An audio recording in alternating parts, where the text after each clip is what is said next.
Bonjour, bienvenue sur la chaîne. Je vous démarre un petit morceau que j'ai composé au piano.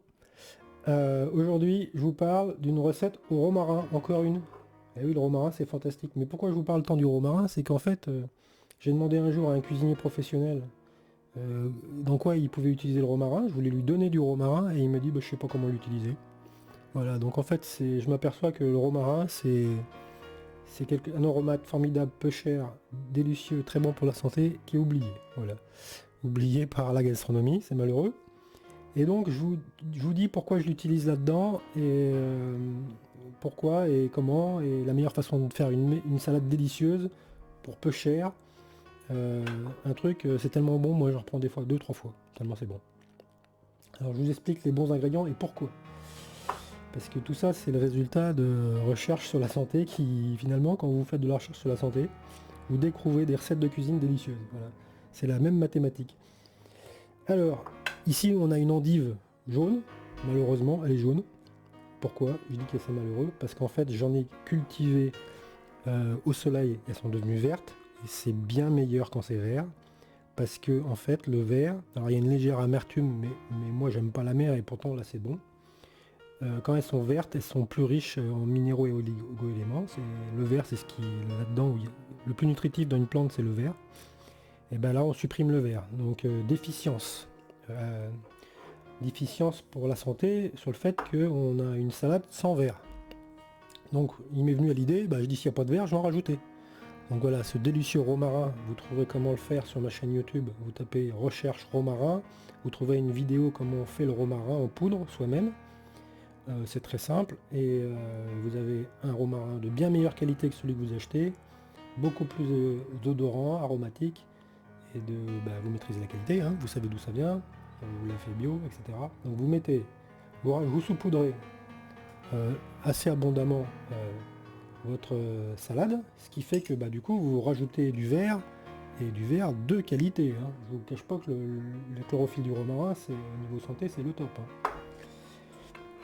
Alors ça, c'est le premier truc, c'est un romarin fait maison de qualité, c'est bien meilleur. Le deuxième truc, c'est sel de l'île de Ré, gros sel de l'île de Ré, hein, qui pour moi est le meilleur sel de France, hein, bien meilleur que celui de Gironde à côté de la nationale, où vous avez les métaux lourds des carburants de véhicules qui viennent se déposer sur les tas de sel. À l'île de Ré, on est beaucoup plus éloigné de la pollution automobile. Donc il est bien meilleur au niveau santé. Et il faut le faire soi-même. Donc gros sel, ça implique de le sécher sur le radiateur et de le broyer au blender. Et voilà. Et de le mettre dans un bocal hermétique. Donc là, ça c'est le petit, mais en fait j'ai un bocal hermétique, je vous montre. Le bocal hermétique, c'est... la musique est déjà finie. Ah d'accord. Ok. C'est ça. C'est un gros bocal comme ça. Et vous avez le couvercle, en fait, il a un joint étanche. C'est en plastique. Et voilà. Puis, non, gros, ça tient. Vous voyez, là, il est bien fluide. On voit, je l'ai mis sur le radiateur. Il a fait des grumeaux parce que si jamais il prend un peu l'humidité, ça fait des grumeaux après. Alors, faut réécraser avec la fourchette ou le repasser dans le blender éventuellement. Voilà. Ensuite, donc c'est deux ingrédients très importants pour le goût. Bon, on relève un peu le plat légèrement avec du poivre, hein, poivre blanc, hein, qui est mieux que le poivre noir hein, pour vos santé veineuse. L'huile d'olive, normale, hein, l'huile d'olive, hein, la tradition du sud de la France, hein, un peu d'huile d'olive, ça va bien. Si vous voulez vous rajouter des bonnes olives venant de Turquie, c'est aussi très très bon. C'est très salé, forcément, les olives c'est salé. Vous mettez alors des cerneaux de noix. Hein, les ont acheté à Leclerc, ça va, le prix est raisonnable. Vous les broyez à la main comme ça, en écrasant pour faire des petits morceaux. Hein. Et forcément, avec les noix, il faut mettre de l'huile de noix. Et inversement, quand vous mettez de l'huile de noix, il faut mettre des noix. Parce que au niveau santé, le problème de l'huile, c'est qu'il lui manque les minéraux de la noix. Donc, pour un bon équilibre santé, et même gustatif, gastronomique, quand vous mélangez de l'huile de noix avec des noix, c'est bien meilleur. Donc, il faut mettre de l'huile de noix avec les noix tout le temps. Tout comme il est sympa de mettre des olives avec l'huile d'olive. Bon, j'en ai, mais j'en ai pas mis là. J'avais pas envie. Voilà. Et tout ça, bah, vous mélangez tout ça. S'il n'y a pas... Alors, un point important encore, c'est encore un ingrédient essentiel. Ça, je vous le montre, c'est un truc, c'est un grand cru, vous ne trouverez pas mieux. C'est le vinaigre Comtesse. Vinaigre de cidre Comtesse, j'en ai goûté plein. Celui-ci, il est mais alors largement au-dessus de tous les autres. Votre embout, vous le pincez pour que ça fasse des gouttes. Vous mettez pas trop. Vous mettez, le but du jeu, c'est de mettre un minimum de vinaigre, mais que ça vous relève. Parce que si vous faites un truc trop acide, bah, ça va pas être très bon pour votre santé, je vous le dis. Hein. Vos articulations, vos os, ils vont pas être trop d'accord d'avoir trop d'acidité dans le corps. C'est un bon moyen de se choper des rhumes. Voilà. Donc en gros, il faut mettre un minimum de vinaigre pour avoir le goût relevé sympa, mais il faut pas mettre à grand flot de l'huile et puis pas réfléchir. Et ça, c'est acide, et le sel, c'est alcalin. Donc l'idée, c'est de mélanger de l'alcalin avec de l'acide. Et qu'est-ce qui se passe quand on mélange, au niveau de la chimie, qu'est-ce qui se passe quand on mélange de l'acide avec du alcalin? Bah, ça fait une pile, ça fait de l'électricité.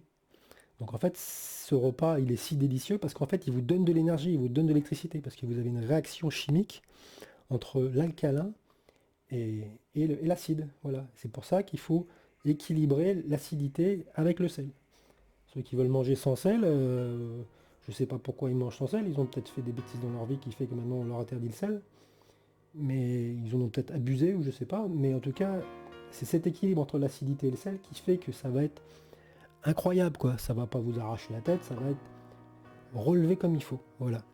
Voilà. Et là, alors j'ai rajouté des champignons. Je le fais pas toujours. C'est pas indispensable, mais là j'ai eu envie. C'est la saison. Alors ça, je vous montre, c'est la même variété que les champignons de Paris, mais beaucoup mieux. Parce que les champignons de Paris, ils viennent pas de Paris, ils viennent de Chine. Et puis ils sont emballés à Paris. Les champignonnières de Paris, il y a longtemps qu'elles ont fermé. Pour raison économique, parce que Paris ça coûte trop cher. Donc ça, c'est celui-ci, il vient de Saumur, il vient de France. Donc vous avez les petites lamelles typiques du champignon de Paris. Vous avez, c'est la même texture. La seule différence qu'il y a avec le champignon de Paris, c'est qu'il est blond. C'est un champignon blond dessus. Et ça change le goût. Hein. C'est bien meilleur. C'est pas un goût fade de champignon blanc de Paris. Et ça, vous pouvez même les faire tout seul relever dans la poêle comme champignons. Ils sont super ces champignons. Et le prix, c'est les champignons les moins chers du marché. Ils sont très très bons, ils sont très abordables en prix. C'est très supérieur. Moi, je connaissais pas parce que tout le pays de la Loire a des caves en tuffeau dans lequel c'est un endroit idéal pour faire du champignon de Paris. Enfin, du champignon blond. On pourrait dire du champignon blond de Paris. Voilà. Mais il n'est pas de Paris. C'est du champignon blond de Saumur. Voilà. Et tout le pays de la Loire cultive des champignons comme ça. Les champignons blonds. Et vous les mettez crus comme ça, finement en lamelles. Et voilà, c'est sympa. Ça vous met un petit peu de métaux. Il faut manger un peu de champignons tous les ans, c'est bien. Vous avez du zinc, vous avez quelques métaux en petite quantité. Et puis celui-ci, vous êtes sûr qu'il n'est pas radioactif, hein, parce qu'il est fait dans des caves. Hein. Donc il n'y a pas de souci. Celui qui vient de Paris, qui a été fait en Chine, voilà, les conditions, vous verrez si vous cherchez des vidéos sur le champignon de Paris, vous allez voir des choses catastrophiques hein, sur le champignon de Paris que vous achetez. N'achetez plus. c'est pas du français, c'est catastrophique. Voilà, achetez ça, c'est mieux, si vous pouvez, bien sûr. Voilà. Mais pour cette recette-là, le champignon, il n'est pas du tout indispensable. Là, c'est juste que j'ai eu envie d'en mettre, voilà. C'est tout. C'est pas ça qui va faire changer le goût. Hein. Il y a une influence légère au niveau gastronomique, au niveau du champignon. Par contre, l'influence forte, c'est vraiment le cidre comtesse, le mélange de l'huile de noix avec les noix, le gros sel de l'île de Ré, le romarin, tout ça, ça se mélange à merveille. Et là, vous allez vous régaler. Allez, au revoir.